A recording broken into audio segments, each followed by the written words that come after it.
Hello नमस्कार दोस्तों आप सभी लोगों का स्वागत है आपके अपने यूट्यूब चैनल में। दोस्तों आप सभी लोगों के लिए एक बेहतरीन रिक्रूटमेंट निकल के आ रहा है। जैसे कि आपने थंबनेल पर देख ही लिया होगा, डिटेल से डिस्कस करेंगे किस बेसिस पर सिलेक्शन होगा, क्या एलिजिबिलिटी क्राइटेरिया है, कौन सी आपकी पीएसयू है।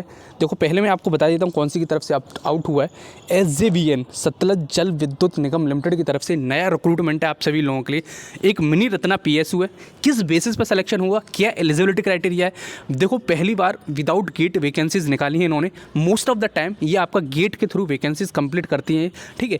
अब देखो मैं इस एडवर्टीजमेंट डिटेल में अध्ययन करेंगे, इसमें देखेंगे भाई साहब क्या लूप होल है, क्या इन्होंने मेंशन कर रखा है, क्या मतलब सब कुछ डिटेल में देखेंगे, ठीक है। उससे पहले आपको एलिजिबिलिटी क्राइटेरिया के बारे में बता देता हूँ मैं कि आपका एलिजिबिलिटी क्राइटेरिया क्या होने वाला है इसमें, जिससे कि जो भी इंटरेस्टेड कैंडिडेट हो वही आगे वीडियो कंटिन्यू कर सकें। देखो दोस्त, अगर आपने BE BTech कर रखा है तो ही आप इसमें एलिजिबल होने वाले हैं, ठीक है। डिप्लोमा ITI वाले कैंडिडेट इसमें एलिजिबल नहीं है।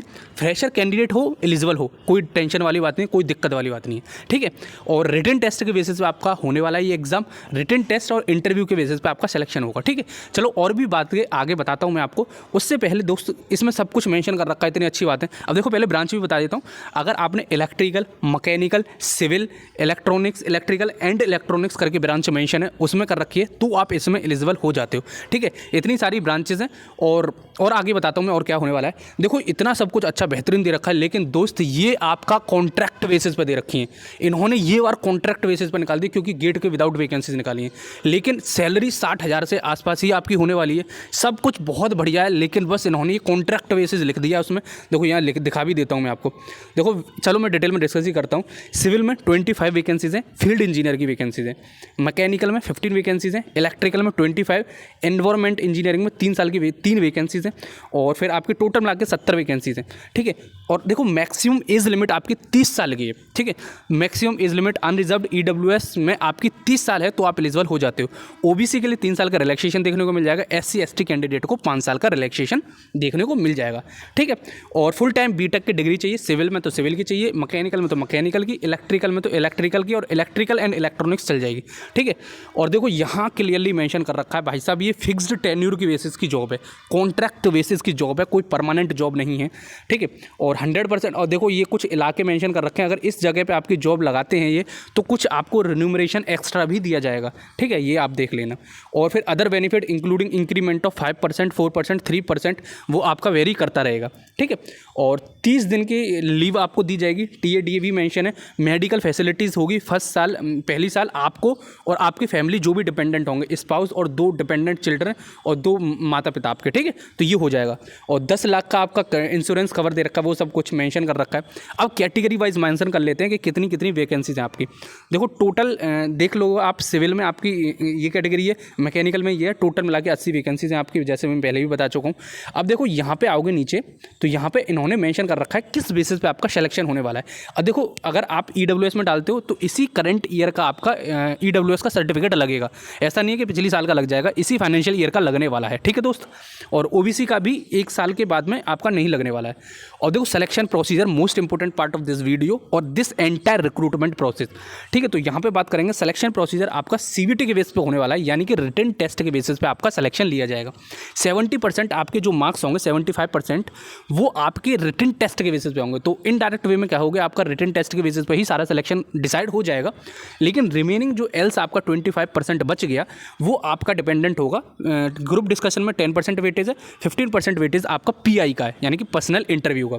सेंटर कहाँ पड़ने वाले हैं टेस्ट के? न्यू दिल्ली, चंडीगढ़, देहरादून, शिमला, मंडी, बिलासपुर, कुल्लू, कांगड़ा, हमीरपुर, सोलान, ये इस जगह पड़ जाएंगे, ये ऊपर नॉर्दर्न के, ठीक है। Candidate shall be required 2 centre, आपको 2 सेंटर देने पड़ेंगे प्रेफरेंस में कि एक जगह खाली ना हो तो दूसरी जगह, ठीक है। और देखो अब पेपर में क्या क्या आने वाला है।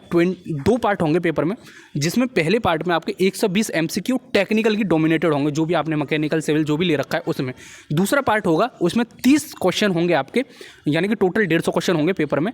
और 30 क्वेश्चन जो होंगे वो जनरल एप्टीट्यूड से होंगे। मिनिमम 40% आपको मार्क्स लाने होंगे।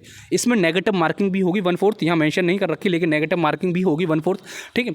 और यही आपका पूरा पैटर्न है। एक क्वेश्चन के शायद 2 मार्क्स का आपका पेपर होने वाला है, यानी कि 300 नंबर का पेपर होगा।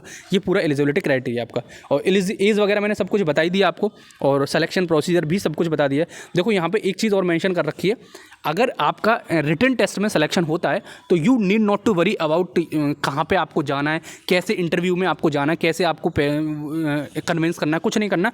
कैंडिडेट को पर्सनल इंटरव्यू और डॉक्यूमेंट वेरिफिकेशन के लिए 2nd class AC sleeper rail का पैसा दिया जाएगा, चार्जेस दिए जाएंगे, कोई टेंशन की दिक्कत वाली बात नहीं है, ठीक है। अब देखो आपकी फ़ीस की बात कर लेते हैं कि भाई साहब फ़ीस कितनी लगेगी।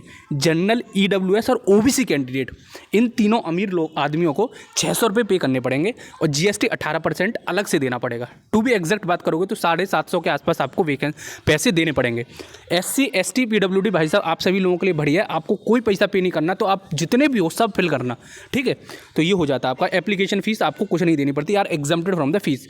और जो अमीर लोग हैं जनरल, EWS और OBC, इन सभी लोगों को 600 प्लस 18% GST, ठीक है। तो टोटल ऐसा हो जाएगा। दोस्तों मैं अर्ज कर रहा हूँ SC ST कैंडिडेट्स को सारे भरना, ठीक है। और अब इसके बाद में आपको ऑनलाइन मोड में पेमेंट करना है। उसके बाद में अब देखो यहाँ पे नीचे मेंशन कर रखी है आपकी कट ऑफ डेट्स कि कौन सी तारीख को आपको क्या करना है। कमेंसमेंट आपका 21/12 यानी कि 21 दिसंबर से आपके एप्लीकेशन फॉर्म ऑनलाइन हो चुके हैं, स्टार्ट हो चुके हैं, आप भरना स्टार्ट कर दोगे। मैं डिस्क्रिप्शन बॉक्स में लिंक डाल दूंगा, कोई टेंशन वाली कोई दिक्कत वाली बात नहीं है।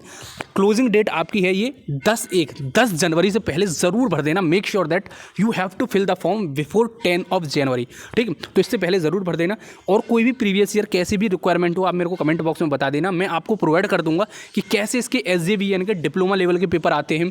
और ये तो पहले ग्रेड के बेसिस पे लेते थे, लेकिन मैं सब कुछ आपको प्रोवाइड कर दूंगा, ठीक है। आई थिंक आपको समझ में आ गया। देखो कॉन्ट्रैक्ट बेसिस की जॉब जरूर है, लेकिन मेरे हिसाब से आपको भरनी चाहिए, और फ्रेशर कैंडिडेट के लिए है, और टेस्ट के बेसिस पे होगा, भर के देख लेना। देखो अनरिजर्व्ड EWS और OBC के लिए फीस ज़्यादा है, नो डाउट, 600 रुपये पैसे ज़्यादा रख रखे हैं इन्होंने, फिर भी अगर आपकी नीड हो तो आप भर देना, ठीक है। चलो फिर मिलते हैं अगली वीडियो में, जब तक के लिए जय हिंद, जय भारत।